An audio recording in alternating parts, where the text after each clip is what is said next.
नमस्कार दोस्तों, स्वागत है आपका स्टडी फॉर सिविल सर्विसेज में। वीडियो को पूरा देखिए। कोई भी आपका फीडबैक है, कोई सजेशन है, तुरंत वीडियो में कमेंट करके जरूर बताइए। अच्छा लगे तो वीडियो लाइक जरूर कर लीजिए और ऐसे वीडियो लगातार फ्री में पाने के लिए चैनल को तुरंत सब्सक्राइब कर लीजिए और बेल आइकन को जरूर टैप कर लीजिए ताकि आगे भी सारे वीडियो आपको मिलते रहे। यूट्यूब में फॉलो करते हैं तो प्लीज ये वाला फ्री टेलीग्राम चैनल जरूर ज्वाइन कर लीजिएगा। सारे नोटिफिकेशन, सारे अपडेट यहीं पे आते हैं, ध्यान रखिएगा। स्टडी फॉर सिविल सर्विसेज का कोई भी पेड ग्रुप अगर आपको ज्वाइन करना है तो सिर्फ 856480560660897523860445 यही नंबर है हमारे, सिर्फ जहां पे कॉल या व्हाट्सएप कर सकते हैं।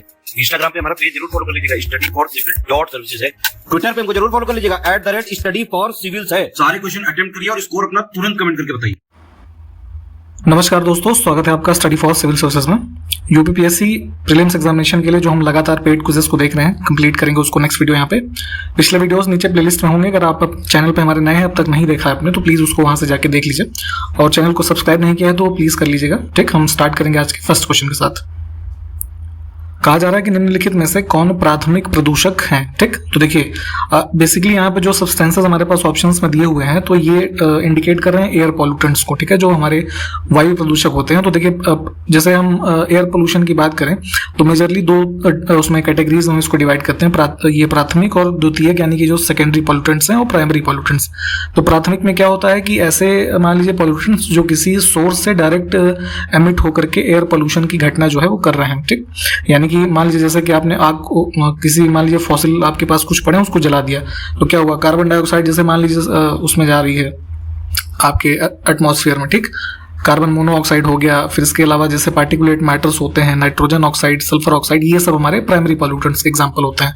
और वहीं सेकेंडरी की बात करें तो सेकेंडरी क्या होता है कि प्राइमरी पॉल्यूटेंट्स की हेल्प के साथ किसी तीसरे सब्सटेंस के साथ जो रिएक्शन करके जो चीजें बनती हैं पॉल्यूटेंट्स, उसको सेकेंडरी पॉल्यूटेंट्स हम कहते हैं। तो इसमें क्या होता है, जैसे ये ओजोन है ना, ये हमारा हो जाएगा, सल्फर ट्राईऑक्साइड हो जाएगा। इसके अलावा जैसे हेज की घटना होती है एरोसॉल्स वगैरह की वजह से, तो ये सब हमारे सेकेंडरी में आते हैं। तो यहाँ पे अगर हम प्राथमिक की बात करेंगे तो सिर्फ ऑप्शन 1 सल्फर डाइऑक्साइड और कार्बन डाइऑक्साइड यानी कि 3, तो सी को चुन लेते हैं यहां से।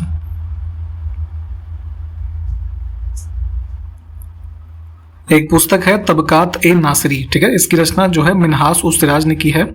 तो ये किस भाषा में लिखी गई ये बताना है। ठीक, तो ये तबकात ए नासिरी बेसिकली इसमें जो है देखेंगे तो इसकी रचना जो है लगभग 1260 एडी के आसपास हुई है और इसमें जो उस टाइम का इस्लामिक वर्ड था उसके बारे में जो है मेजर इन्फॉर्मेशन मिलती हैं, उससे संबंधित एक बुक है लगभग 23 वॉल्यूम्स की। तो ये लिखी गई थी फारसी यानी कि पर्शियन भाषा में। ठीक, निम्नलिखित को क्रमानुसार जो है व्यवस्थित करना है, यानी क्रोनोलॉजी में लगाना है। तो ये कुछ प्रोजेक्ट्स हैं हमारे इन एनिमल्स के कंजर्वेशन से संबंधित। भारत में ये अलग अलग समय पे इसको शुरू किया गया। तो प्रोजेक्ट टाइगर हमारा स्टार्ट हुआ था 1973 में। प्रोजेक्ट एलिफेंट जो है ये शुरू हुआ है 1992 में। इसके अलावा हिम तेंदुआ परियोजना यानी कि जो स्नो लेपर्ड प्रोजेक्ट है इसको शुरू किया गया था वर्ष 2009 में। और ये जो राइनो यानी कि गैंडा परियोजना है इसको 2005 में शुरू किया गया था। ठीक, तो इस प्रकार से हमारा ऑप्शन इसमें करेक्ट हो जाएगा 1, 2, 4 एंड 3। ठीक है, निम्नलिखित में से कौन कांग्रेस के उदारवादी नेताओं में शामिल नहीं था। ठीक, तो देखिए दो पार्ट में डिवाइडेड हो गई थी कांग्रेस 1907 के सूरत जो सेशन हुआ था उसमें। ठीक, तो मॉडरेट और एक्सट्रीमिस्ट दो ग्रुप हो गए थे। तो यहाँ पे अब मॉडरेट्स में इसमें दिनशा वाचा, मदन मोहन मालवीय, फिरोज शाह मेहता ये सब थे। अश्विनी कुमार दत्त जो है ये बेसिकली जो है बंगाल के पार्टीशन के बाद इन्होंने एक वो बनाया था समिति कह लीजिए, उसका नाम था स्वदेश बांधव समिति। ठीक, तो इसमें इंडिजिनस प्रोडक्ट्स के कंजम्पशन वगैरह के लिए और फॉरेन गुड्स को बाइकआउट करने के लिए कार्य कर रहे थे। बाद में सूरत स्प्लिट ये होता है तो इन्होंने दोनों ग्रुप को मिलाने का भी प्रयास किया, परंतु उन्हीं सब चीज़ों में जो ये इनकी एक्टिविटी के कारण ये सब जो इनका समिति चल रही थी तो उस टाइम पे फिर जो बंगाल के रीजन की गवर्नमेंट थी उन्होंने इनको जो है लखनऊ जेल में बंद कर दिया था काफ़ी टाइम तक। तो यहाँ पे फिर ये उस टाइम तक जेल वगैरह में ही रहे थे, तो इस वजह से यहाँ पे इनको इसमें किसी ग्रुप से जो है एसोसिएट नहीं कर सकते यहाँ पे। ठीक, तो सी ऑप्शन हमारा जो है ये करेक्ट है। निम्नलिखित इमारतों में से कौन सी उनके शासक से सही सुमेलित नहीं है। ठीक, तो देखिए ये गोल गुंबद लिखा है, इसको गुंबज भी पढ़ा जाता है। ठीक, तो ये मोहम्मद आदिल शाह संबंधित है जो बीजापुर में स्थित है। मोती मस्जिद दिल्ली में औरंगजेब से संबंधित है। हाँ, और बुलंद दरवाजा अकबर से। दीन पनाह जो है कंस्ट्रक्शन इसका शाहजहां, ये गलत दिया हुआ है। किसने बनवाया था इसको जरा बताइए तो।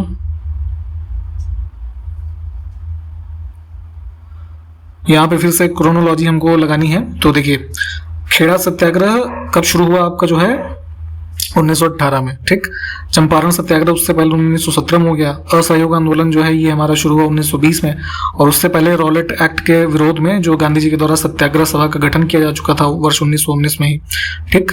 तो यहाँ पे हमारा कोड कौन सा सही आएगा? पहले आएगा जो है चंपारण सत्याग्रह यानी कि 2, फिर 1, फिर 4 और 3, है ना, ऑप्शन ए।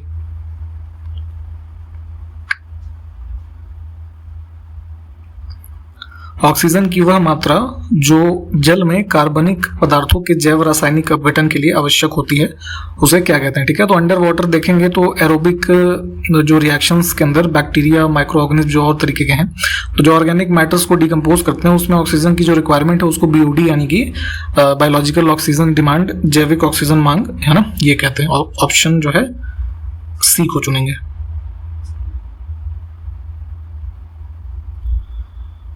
भारतीय संविधान के संदर्भ में कौन सही सुमेलित था? ठीक है, तो देखिए हमारे कुछ भाग लिखे हैं और उसमें क्या विषय जो है उसका सब्जेक्ट है वो लिखा है।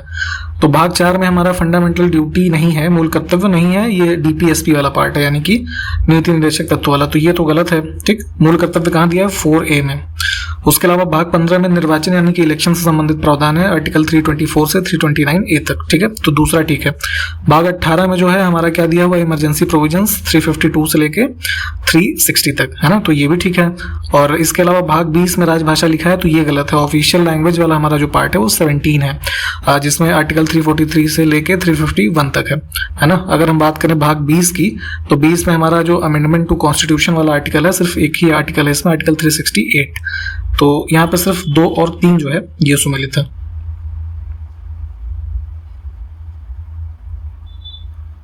भारत के राष्ट्रपति के रूप में निर्वाचित होने के लिए आवश्यक अर्हता इसमें से क्या नहीं है? ठीक, तो अभी रिसेंटली इलेक्शंस हुए हैं राष्ट्रपति के, तो आपको ये सारे प्रावधान जो है पता होने चाहिए। आने वाले दिनों के जितने भी एग्जाम्स हैं उसमें पूछे जाने की पूरी संभावना है। ठीक, तो इसमें देखिए वो भारत के नागरिक होने चाहिए, ऑब्वियस सी बात है। 35 वर्ष की न्यूनतम उनकी आयु होनी चाहिए। राज्यसभा का सदस्य निर्वाचित होने के लिए अर्हित हो, ये गलत है। ठीक है, सदस्य संसद का वो नियुक्त होने के लिए अर्हित हो, परंतु राज्यसभा नहीं लोकसभा के, है ना, ये कंडीशन इंपॉर्टेंट है, ध्यान रखें। कोई भी ऑफिस ऑफ प्रॉफिट जो है उसको होल्ड ना करते हो, उनके प्रस्तावकों की संख्या मिनिमम 50 होनी चाहिए। तो ये सारी जो कंडीशंस हैं ये सब होती हैं निर्वाचित होने के लिए राष्ट्रपति के लिए। तो इसमें सी वाला ऑप्शन जो है ये गलत है। भारतीय संविधान का अनुच्छेद 123 जो है निम्न में से किस विषय से संबंधित है? ठीक है, तो भाग 5 जो हमारा यूनियन वाला है उसका आर्टिकल 123 ये बताता है कि जब संसद के दोनों सदनों का जो है अवकाश चल रहा हो तो ऐसी स्थिति में राष्ट्रपति जो है अध्यादेश यानी कि ऑर्डिनेंस जो है इशू कर सकते हैं, जो कि एक लॉ का पूरा काम करता है, आपको पता ही होगा। ठीक, तो बी ऑप्शन करेक्ट है। ऐसी ही शक्ति स्टेट के गवर्नर के पास होती है अनुच्छेद 213 के अंतर्गत, इसको भी ध्यान रखिए। उपराष्ट्रपति यानी कि वाइस प्रेसिडेंट के इलेक्शन में निर्वाचन में जो निर्वाचक गण यानी कि जो इलेक्टोरल कॉलेज होता है उसमें कौन कौन शामिल होते हैं? ठीक, तो उपराष्ट्रपति के इलेक्शन में जो है संसद के दोनों हाउसेस यानी कि लोकसभा, राज्यसभा, इसके जितने भी सदस्य हैं चाहे वो नॉमिनेटेड हो चाहे इलेक्टेड हो, ठीक, सारे के सारे लोग भाग लेते हैं। परंतु राष्ट्रपति में ये चीज़ अलग है, वहाँ पे नॉमिनेटेड वाले जो मेंबर हैं वो भाग नहीं लेते। उसके अलावा जो स्टेट असेंबलीज के इलेक्टेड मेंबर्स यानी कि एमएलएज होते हैं वो सब भाग लेते हैं, तो वो प्रावधान अलग हैं। तो वहाँ पे ये डिस्टिंक्शन ध्यान देंगे कि नॉमिनेटेड मेंबर्स राष्ट्रपति में वोट नहीं देते परंतु उपराष्ट्रपति में देते हैं। तो कौन सा ऑप्शन सही हो गया हमारा? डी वाला।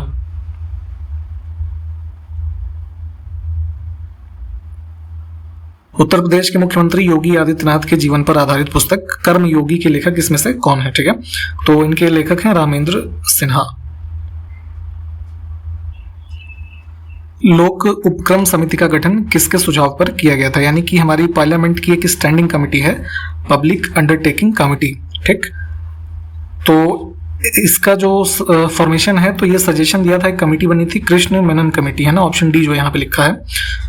1964 में ये कमेटी जो है इनके रिकमेंडेशन पर बनाई गई। बेसिकली इसका कार्य क्या है कि जितनी भी हमारी पब्लिक सेक्टर की जो कंपनीज हैं, है ना, जैसे एनटीपीसी, ये गेल, भेल वगैरह जितनी भी हैं, तो इनके जो हमारे ये होते हैं ना रिपोर्ट्स, ऑडिट रिपोर्ट्स, कह लीजिए अकाउंट रिपोर्ट, इन सबको एग्जामिन करते हैं। इसमें टोटल संख्या जो होती है इस समिति में 22 लोगों की होती है ना। तो ये सब फैक्ट्स को ध्यान रखेंगे। ऑप्शन डी जो था ये करेक्ट था। निम्नलिखित कथनों पर विचार करके जो सही कथन है उसको चुनना है। तो राष्ट्रीय ध्वज यानी कि जो हमारा नेशनल फ्लैग है उसको 22 जुलाई 1947 को अपनाया गया था, तो बिल्कुल ठीक है। कॉन्स्टिट्यूएंट असेंबली के द्वारा यहाँ पे जो हमारे नेशनल सिंबल्स हैं, सॉन्ग्स हैं, इन सबको कब अडॉप्ट किया गया, ये डेट इंपॉर्टेंट है, अक्सर पूछी जाती है। तो पहला स्टेटमेंट ठीक है। दूसरा है कि 24 जनवरी 1950 को राष्ट्रीय गान यानी कि जो हमारा नेशनल एंथम जनगण मन है और राष्ट्रीय गीत यानी कि जो वंदे मातरम है इसको अपनाया गया। तो दोनों, ये वाला भी ठीक है। यहाँ से सी ऑप्शन को चूज कर लेते हैं। निम्नलिखित में से कौन सा स्थल मंडल को परिभाषित करता है, यानी कि लिथोस्फीयर की बात हो रही है। तो जैसे अर्थ के बारे में आप पढ़ते हैं, ऐसे एक तिकोना काट के निकाल लीजिए। तो देखिए अर्थ की जो हमारी लेयर्स होती हैं, सबसे ऊपर क्रस्ट है, फिर क्या होता है मेंटल होता है, फिर कोर होता है, ठीक। तो क्रस्ट और जो मेंटल में भी हमारा दो भाग है। एक अपर मेंटल वाला भाग जो है, जो कि मोस्टली सॉलिड वाला पार्ट है, तो ये जो सॉलिड मेंटल का पार्ट है और अपर क्रस्ट है, इसको मिला करके लिथोस्फीयर यानी कि स्थल मंडल जो है ये कहा जाता है। तो ये डी ऑप्शन करेक्ट है। अगला है कि टिलाइट क्या होता है, ये पूछा जा रहा है यहाँ पे। तो देखिए टिलाइट बेसिकली जो हमारे ग्लेशियर्स होते हैं, यानी कि जो हिमानी पर्वत हैं, तो ऐसी अवसादी चट्टानें जो हिमानी निक्षेपण से बनती हैं, ठीक है। तो ग्लेशियल फ्लो के दौरान जो सेडिमेंट्स उसमें होते हैं, तो उससे जो प्रकार की हमारी ऐसी सेडिमेंट्री रॉक्स एक तरीके से होती हैं, ये इसका फॉर्मेशन टिलाइट कहलाता है, ठीक।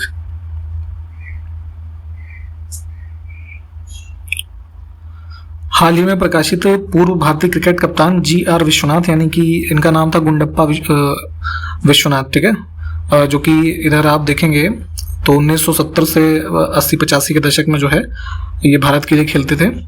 तो इन्होंने अपनी आत्मकथा लिखी है जिसका नाम है रिस्ट एश्योर्ड एन ऑटोबायोग्राफी, ठीक।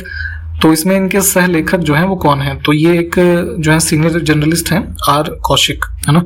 तो इन दोनों ने मिलकर के लिखा है। इस पुस्तक का नाम ध्यान रखिएगा।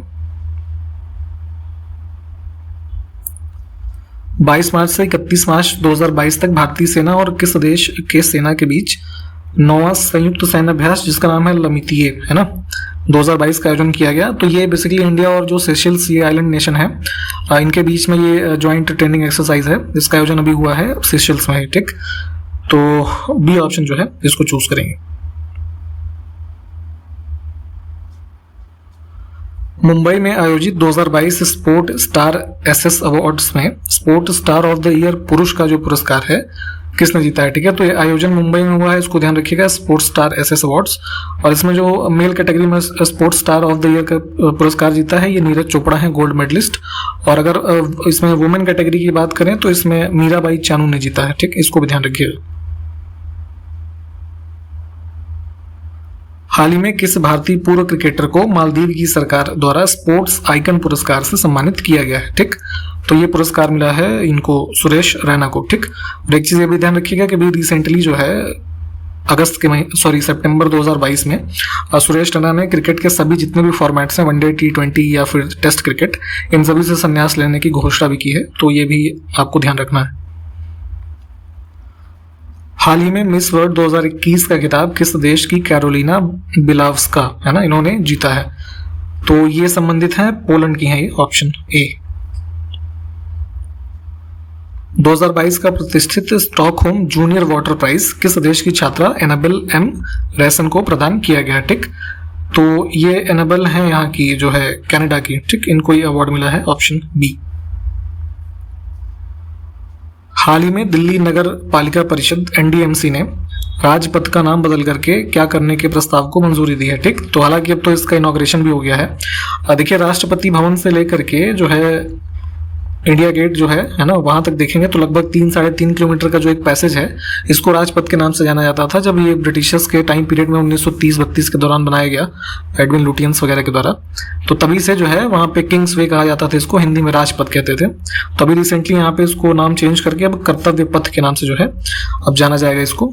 अब इसका करने के पीछे रीजन ये है कि कोई भी जो है कॉलोनियल माइंडसेट की चीजें ना बच जाए, तो उसी क्रम में इसको चेंज किया गया है। तो ध्यान रखेंगे, बी ऑप्शन हमारा करेक्ट है।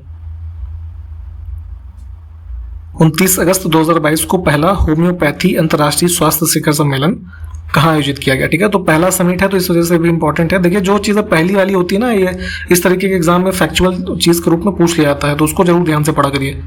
तो ये होम्योपैथी वाला जो शिखर सम्मेलन हुआ है ये हुआ दुबई में।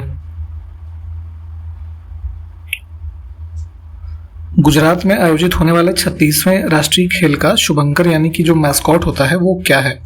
तो अभी ये जो नेशनल गेम्स है 36 ये आयोजित होने वाले हैं गुजरात में, आपका जो है 29 सितंबर से लगभग 12 अक्टूबर तक है। ठीक, तो ये इसके लिए अभी रिसेंटली जो हमारे होम मिनिस्टर हैं अमित शाह, इन्होंने इसका जो ये शुभंकर है इसको लॉन्च किया है, जिसका नाम है सवज, है ना। ये बेसिकली एक शेर का छोटा बच्चा है, उसको यहाँ गुजराती भाषा में ये सवज कहा जाता है, तो वही नाम यहाँ पे जो है इसको दिया गया है। तो ध्यान रखेंगे ऑप्शन ए करेक्ट है।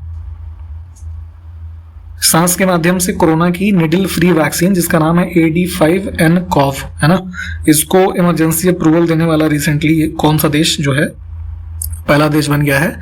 तो इसको अप्रूव किया गया है चाइना में। ठीक, ये जैसे अभी आपने वैक्सीन अगर लगवाई होगी तो निडल फ्री एक तरीके से जो है एक सांस के माध्यम से, है ना, ब्रीदिंग मीडियम से लेने वाली वैक्सीन डेवलप की गई है।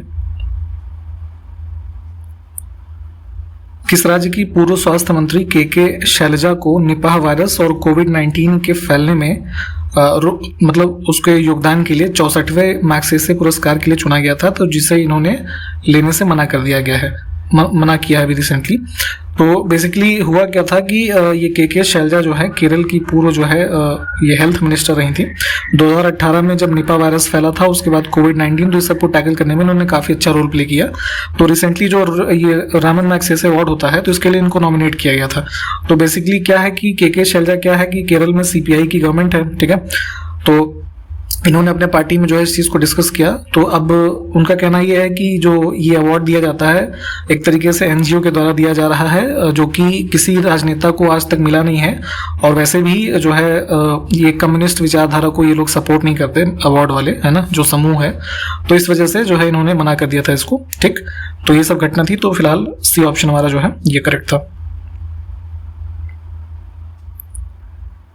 केरल के अलपुझा जिले में पुनम्मदा झील में आयोजित 68वीं नेहरू ट्रॉफी बोट रेस किस टीम ने जीता है? तो यहाँ पे आपने देखा होगा कि बोट रेसिंग वगैरह काफ़ी है, इसके टूर्नामेंट्स होते हैं। तो नेहरू ट्रॉफी जो होती है बोट रेस वाली, अभी जो 68th में जीत हासिल की है, ये ऑप्शन जो B है ना, ये करेक्ट हो जाएगा हमारा। सितंबर 2022 में राजनाथ सिंह ने किस देश की यात्रा की जो भारत के किसी रक्षा मंत्री की पहली यात्रा थी? ठीक, तो यहाँ पे जो है ये मंगोलिया और भारत के बीच में जो है द्विपक्षीय समझौतों और इन सब के क्रम में उनकी यात्रा हुई है। तो यहाँ पे ये जो है किसी डिफेंस मिनिस्टर की फर्स्ट विजिट हुई है, तो ध्यान रखेंगे ऑप्शन ए करेक्ट है। कौन सा राज्य डिजिटल इंडिया मिशन के तहत केंद्र सरकार द्वारा प्रबंधित अभियोजन पोर्टल यानी कि जो प्रोसिक्यूशन पोर्टल है उसके माध्यम से मामलों के निपटान और प्रविष्टि की संख्या में सबसे शीर्ष स्थान पे है? ठीक, तो यहाँ पे प्रोसिक्यूशन पोर्टल के बारे में थोड़ा पढ़िएगा। इसके अंतर्गत केसेस के डिस्पोजल और एंट्री ऑफ केसेस में पहले स्थान पे उत्तर प्रदेश है।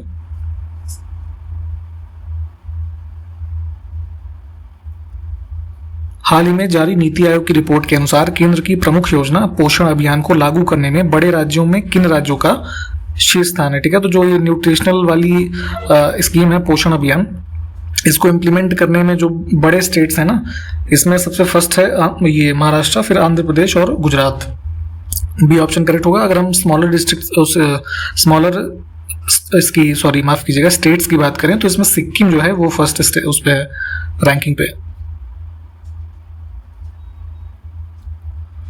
हाल ही में भारत और किस देश ने 26 देशों के लिए काउंटर रैंसमवेयर अभ्यास का आयोजन किया है? ठीक, तो इसमें भारत की तरफ से जो है नेशनल सिक्योरिटी काउंसिल सेक्रेटेरिएट और UK गवर्नमेंट जो है इन्होंने मिल करके रैंसमवेयर के अगेंस्ट जो है एक वर्चुअल साइबर एक्सरसाइज कंडक्ट की है।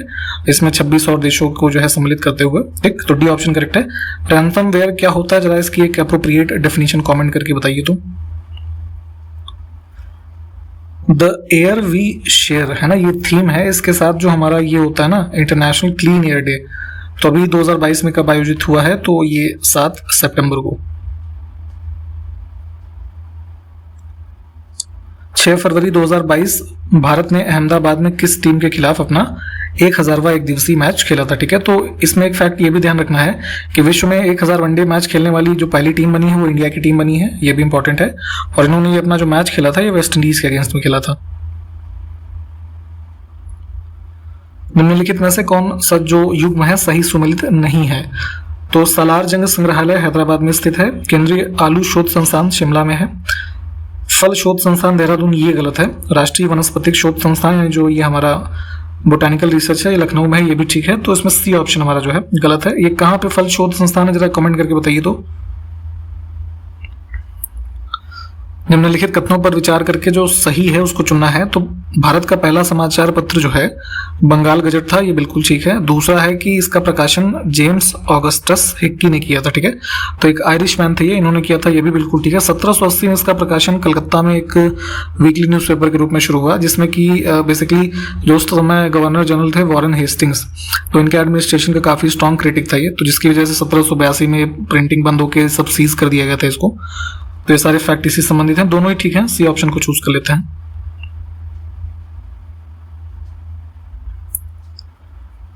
अठारह सौ 35 के प्रेस अधिनियम के संदर्भ में निम्नलिखित कथनों पर विचार करके इसमें भी सही को चुना है। पहला है कि यह अधिनियम चार्ल्स मेटकॉफ के कार्यकाल में लाया गया था, तो ये ठीक है। इसमें भारतीय प्रेस के प्रति जो है लचीला दृष्टिकोण अपनाया गया था। तो पहले काफ़ी सेंसोरशिप वगैरह होती थी, तो यहाँ पे थोड़ा इसमें जो है बाद में रिलैक्स हुआ है इसमें, तो ये भी ठीक है। इससे संबंध में और तो थोड़ा फैक्ट पढ़ लीजिएगा, दोनों ही ठीक है। भारत में प्रथम नगर निगम की स्थापना मद्रास में किस वर्ष में हुई थी, ठीक है। तो जो आज के आप नगर निगम का कॉन्सेप्ट देखते हैं शहरों में, जो बड़े शहर हैं, तो सबसे पहले यहाँ पे देखेंगे प्री इंडिपेंडेंस जो है मद्रास, यानी जिसको अब आप चेन्नई म्यूनिसिपल कॉर्पोरेशन के नाम से जानते हैं, इसको स्थापित किया गया था 1688 में। ब्लू एनर्जी मोटर्स ने किस शहर में भारत का पहला तरल प्राकृतिक गैस, यानी कि जो ये हमारा LNG होता है, लिक्विफाइड नेचुरल गैस, इससे चलने वाले ग्रीन ट्रक के मैन्युफैक्चरिंग प्लांट को शुरू किया, ठीक है। तो ये प्लांट लगाया गया है महाराष्ट्र में, पुणे में।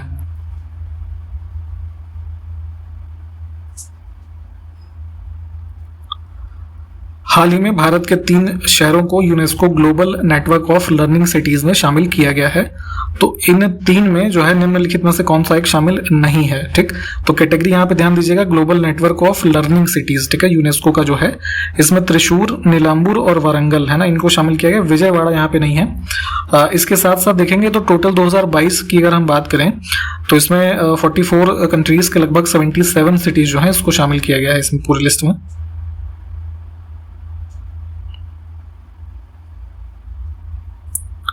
हाल ही में किस देश के केंटा निशिमोटो और अकाने यामागुची, इन्होंने जापान ओपन 2022 के पुरुष और महिला एकल का खिताब जो है इसको जीत लिया है, ठीक। तो ये जो है जापान ओपन बेसिकली बैडमिंटन का टूर्नामेंट है, और ये दोनों प्लेयर्स जो हैं ये संबंधित हैं जापान से ही, ठीक। सितंबर 2022 में केंद्र सरकार ने किसकी कीमतों को नियंत्रित करने के लिए कृत पारिख समिति का गठन किया है, ठीक।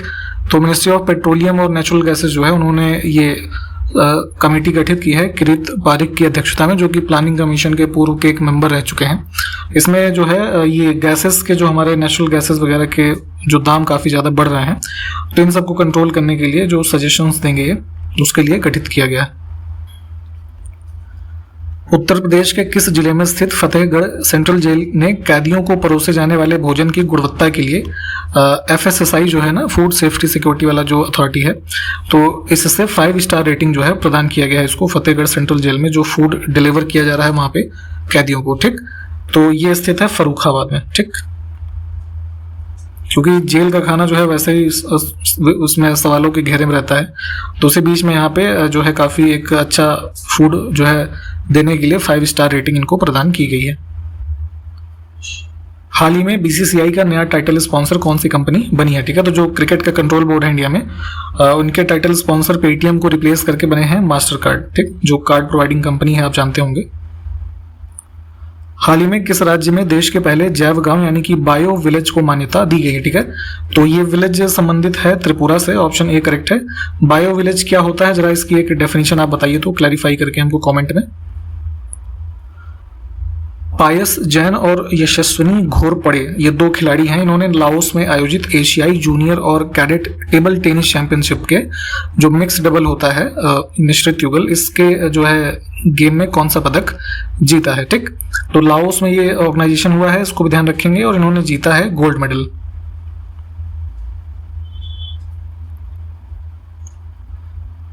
8 सितंबर 2022 को भारत और जापान के बीच 2+2 जो ये मिनिस्ट्रियल लेवल मीटिंग्स होती हैं, जिसमें डिफेंस मिनिस्टर और ये एक्सटर्नल अफेयर्स मिनिस्टर शामिल होते हैं, तो इसकी वार्ता आयोजित की गई है। तो इसकी पहली वार्ता किस वर्ष आयोजित की गई थी? ठीक है, तो दोनों देशों के बीच में जो है बायलैटरल सिक्योरिटी और डिफेंस कोऑपरेशन के क्षेत्र में जो है एक दूसरे को हेल्प करने और उसको और सिक्योर करने की दिशा में इस 2+2 डायलॉग को शुरू किया गया था वर्ष 2019 में। ठीक है, तो यहाँ पे पहला मीटिंग इसी वर्ष में हुआ है 30 नवंबर।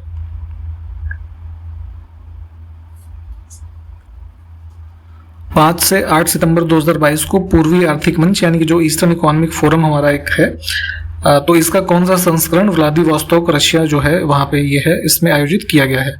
तो ईस्टर्न इकोनॉमिक फोरम का ये 7वां सेशन जो है ना, 7वां एडिशन, इसको आयोजित किया गया है। ठीक, सी ऑप्शन करेक्ट है। तो यहाँ तक हमने इस वीडियो में कंप्लीट किया है। सारे क्वेश्चंस को आप प्लीज देख लीजिए। हम आपसे नेक्स्ट वीडियो में मिलेंगे, तब तक के लिए नमस्कार, जय हिंद।